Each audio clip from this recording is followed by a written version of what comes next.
Hello and welcome to Indian Standard Time. Prime Minister Narendra Modi will soon be traveling to the United States.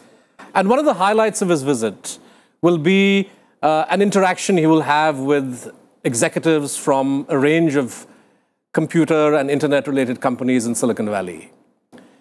In many ways, the kind of cooperation that we've seen in the cyber sphere and in the sphere of telecommunications between India and the US has been almost as dramatic as increases in defense and nuclear cooperation that we've seen since the Bush administration, but carrying on through to the Obama administration. Joining me today to discuss the nature of the India-US relationship in the internet and communications and information sector, and to evaluate the prospects for further cooperation, and also to take a hard look at the obstacles, is Ambassador David Gross. Sir, you've been former US coordinator for international communications and information policy in the Bush administration, 2001 to 2009. And in many ways, I am told that you were the guy who piloted internet diplomacy for the United States. Welcome to Rajya Sabha TV. Thank you very much. It's a great pleasure to be here. Let's start with Prime Minister Modi's forthcoming visit. Right. We know that it's generated a lot of excitement in Silicon Valley.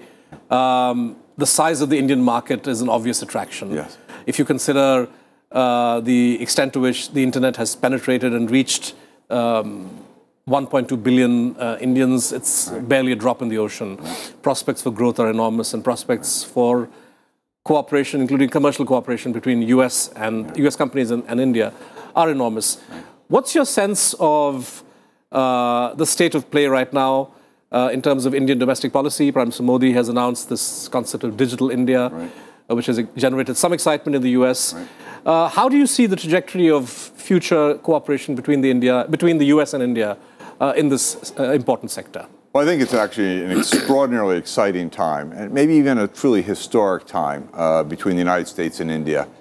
I've been coming to India since 1967, so I have seen just extraordinary changes both in India and in the relationship between the United States and India. Back in the 60s and 70s, and even into the 80s, it was a very difficult relationship, and a particularly difficult commercial relationship, as well as a geopolitical relationship. Always particularly sad in the sense that you had the two largest world democracies, and yet we were often not on the same page. Since the 1990s, things have begun to change, and that change has been truly remarkable. And from my perspective, that change has continued to accelerate commercially, diplomatically, and with regard to technology and our ability to work together.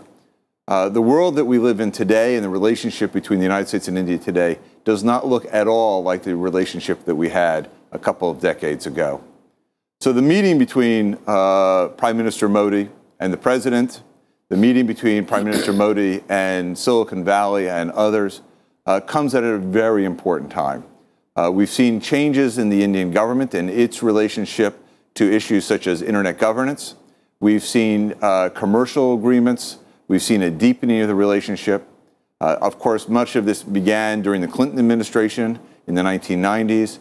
It accelerated greatly during the Bush administration when I had the honor of participating in some of this with the Civ nuclear deal. And clearly it has continued to accelerate through the Obama administration. So it's an extraordinarily exciting time. The opportunities for working together are really quite strong, perhaps unparalleled. But there are always challenges to any of these relationships. What are some of the deliverables that US companies, Facebook, Google, or even hardware companies are looking for? What are the prospects for them in India, and what are the roadblocks that they encounter? Well, I can't speak for the individual companies, of course, but I can speak sort of generally in what I hear and the conversations that I'm a part of. And there, I would say, first and foremost, is India a welcoming country in terms of foreign direct investment? That's true globally. There's nothing special about that. But India comes with some baggage, historic baggage, of the old days. Prime Minister Modi has been extraordinarily articulate in the United States, in Japan, and elsewhere about having a red carpet rather than red tape. that the ability to enter and to exit India should be easy and non-bureaucratic. A new India in terms of investment. So companies generally, including high-tech companies, when they look at India, of course, look at a wonderful potential market. A market of 300 and some odd million internet users already, but a great potential since there's over 1.2 billion people in India and growing. A large population already connected through their mobile phones of over 700 million, well over 700 million. So tremendous opportunities in the market. And again, many of our high-tech companies are led by people of Indian extraction, either first generation or second generation Indians. So the opportunities, the natural opportunities, are very, very strong. But there's always a hesitancy, and this is not unique to India, but there's always a hesitancy.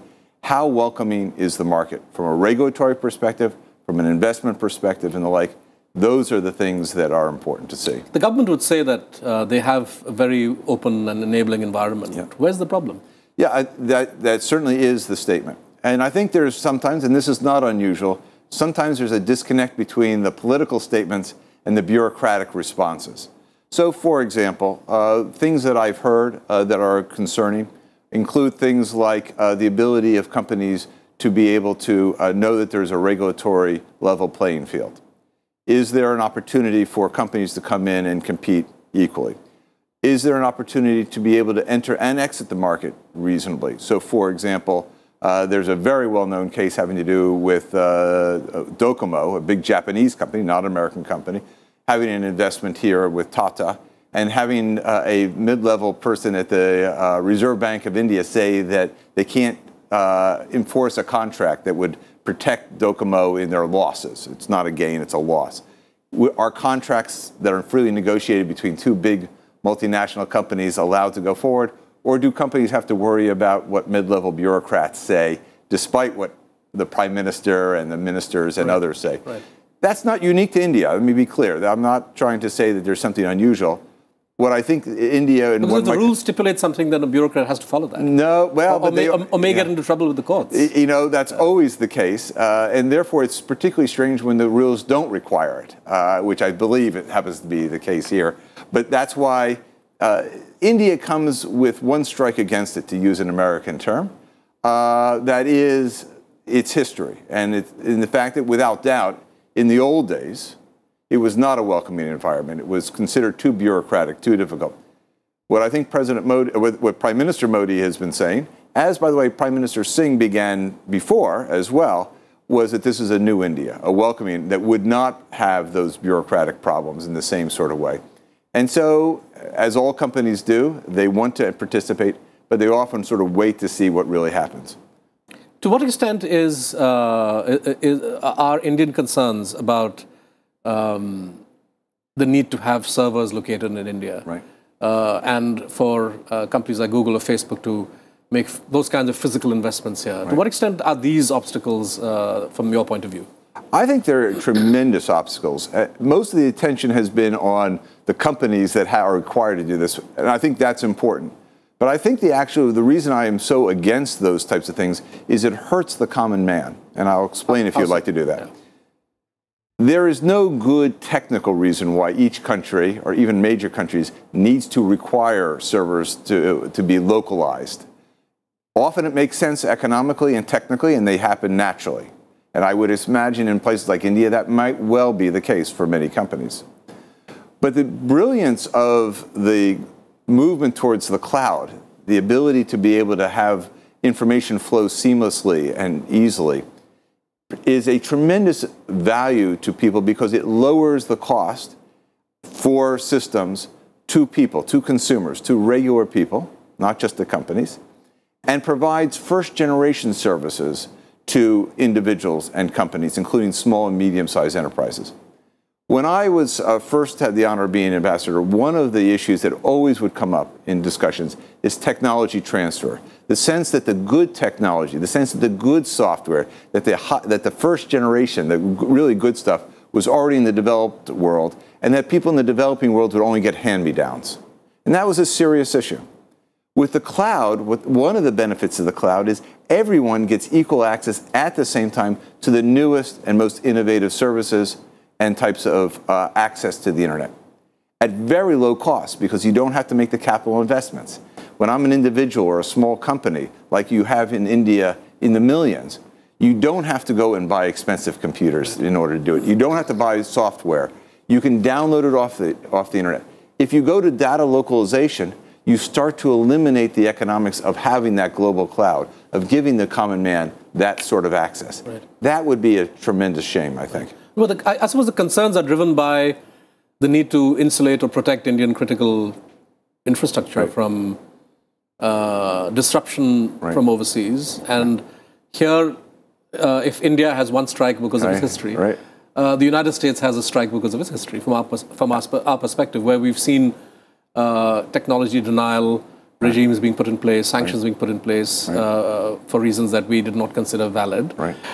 Leave the history aside. I think part of the problem for the government today, and this is true of Modi as it is for Manmohan Singh, as it was for Manmohan Singh, is that there's a pretty vibrant civil society, in India that has a firm position on net neutrality, privacy, issues of data protection, and in this scenario, some of the demands of U.S. tech companies and internet companies are seen as a bit excessive, are seen as compromising the rights of the individual consumer, the individual citizen. Governments always need to be responsive and protect the interests of their citizens. That's a universal truism. The responsibility of the government also is to look past the rhetoric and look at the reality.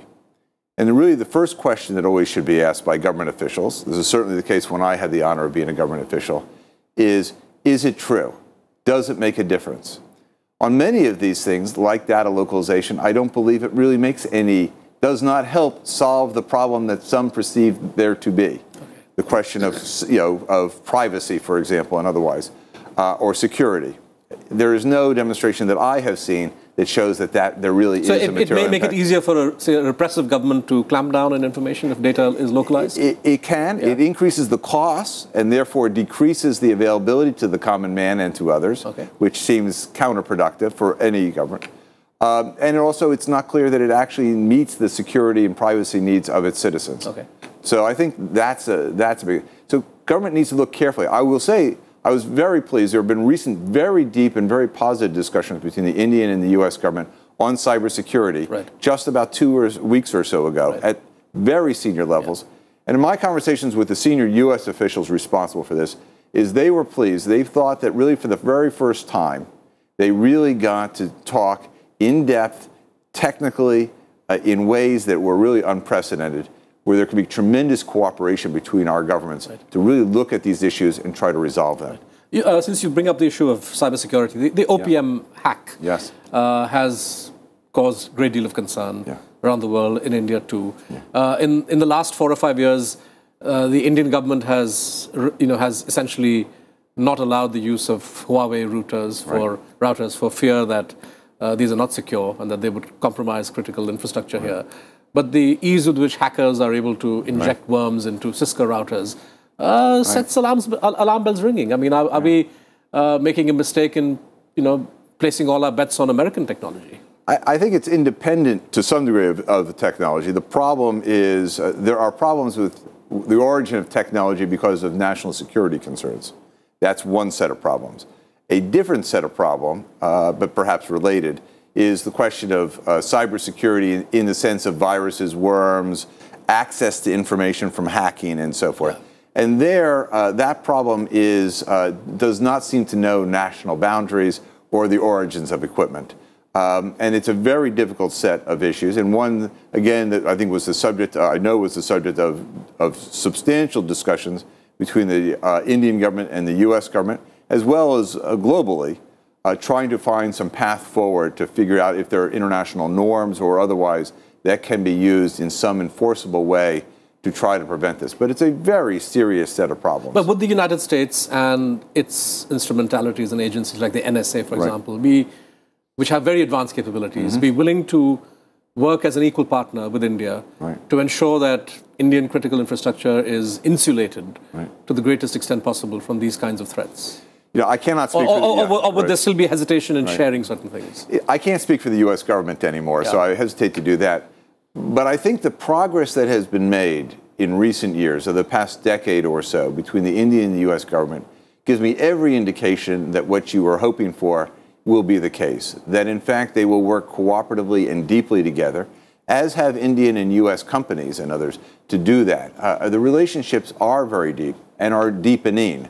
And I think there's a unique opportunity for India, as it has repositioned itself globally, to be part of those deep and very trusted sets of discussions. Ambassador Gross, it's difficult to talk of cybersecurity without bringing China into the discussion. Right. Give us your sense of U.S.-China relations on the cyber front. Yes. We know that things haven't been very good. Yeah.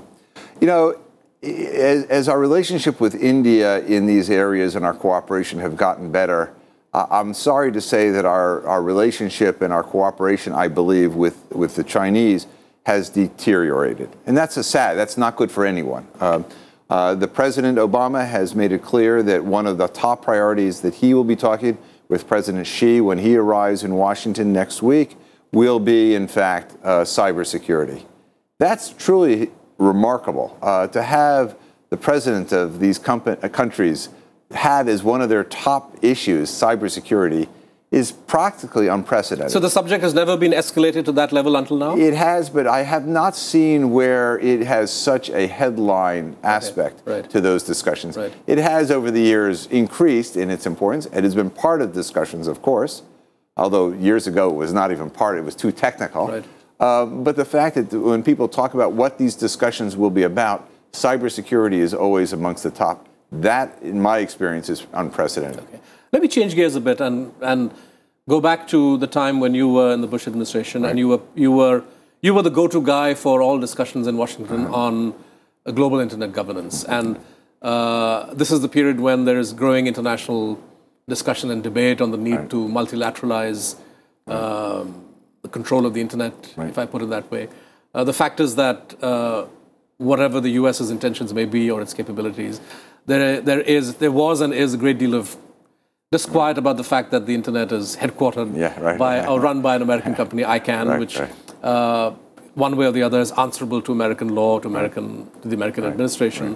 What's your assessment? I mean, a lot has happened since then. Yeah. And the U.S. itself is committed to broad-basing the what you call the multi-stakeholder approach to ICANN and global internet governance, and the much-discussed IANA transition process also seems to be getting off the ground.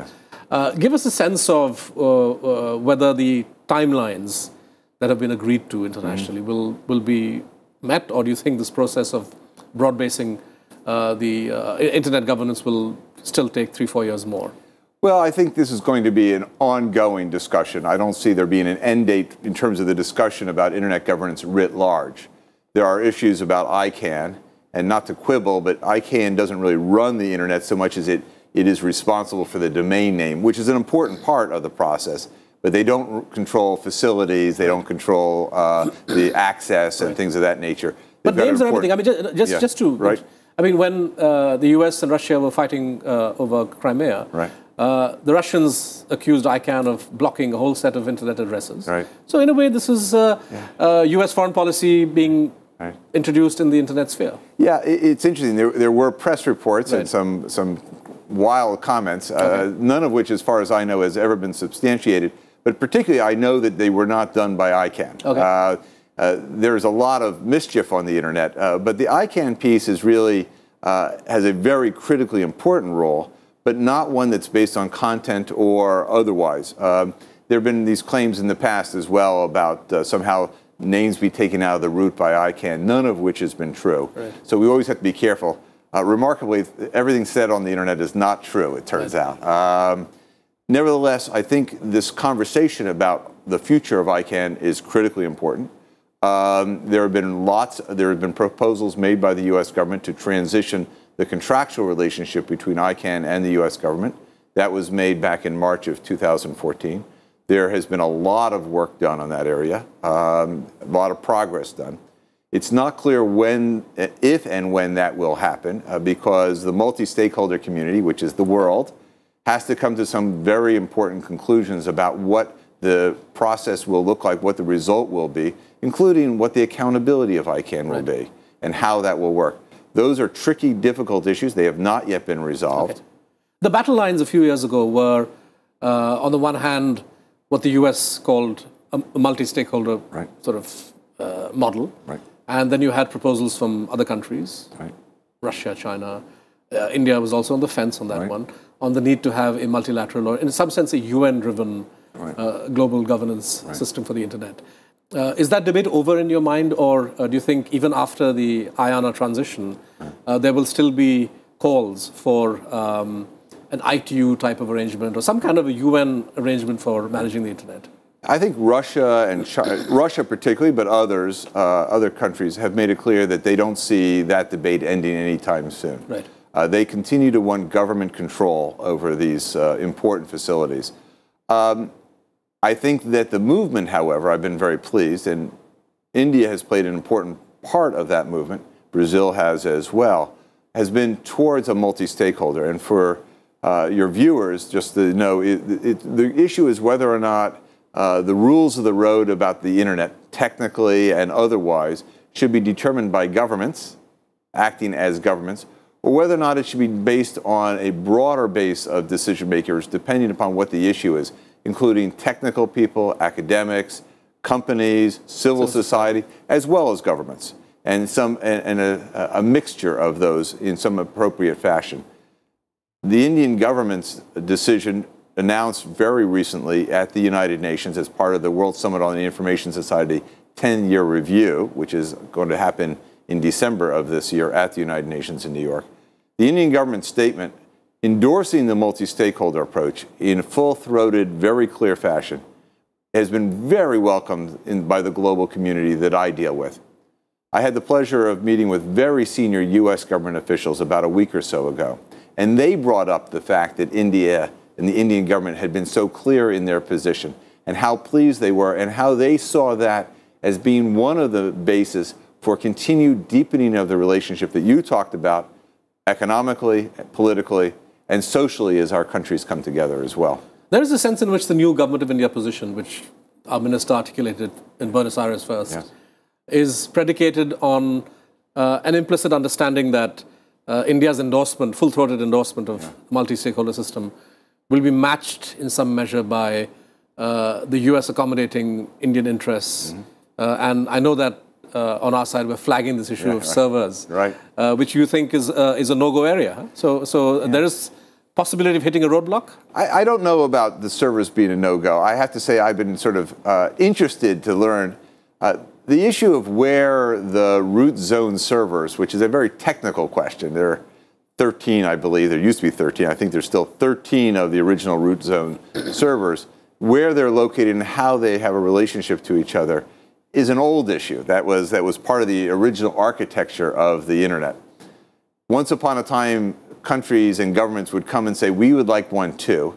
And there were a couple of issues. For me, first and foremost, the issue was, would that have a good or adverse impact on the reliability and stability of the internet itself? And the answer technically used to be that it would have an adverse impact. And it seemed to me at that point, nobody should have an interest because everyone has an interest in keeping things stable and reliable. Since then, and actually when I had the honor of serving in government, we started to allow what's called mirror servers. And there were well over 100 mirror servers, which had the same information located all over. And in fact, we've allowed them even to be in China. So there are these servers located all over the world. As far as I know, there are no restrictions. There have been technical changes in the way in which the internet operates. So I am not 100% sure whether or not there is an issue about adding a new root zone file server today makes a difference or not. First question always should be, by all governments, will this have a good or bad impact on the technical operation of the internet? Ambassador Gross, we're completely out of time. There's plenty that we haven't talked about, but we'll have to leave that for another day. Thank you so much for joining us on Rajya Sabha TV. Thank you very much for having me. I appreciate it. Well, that wraps up this episode of Indian Standard Time. Do join us again next week with another guest. Thank you.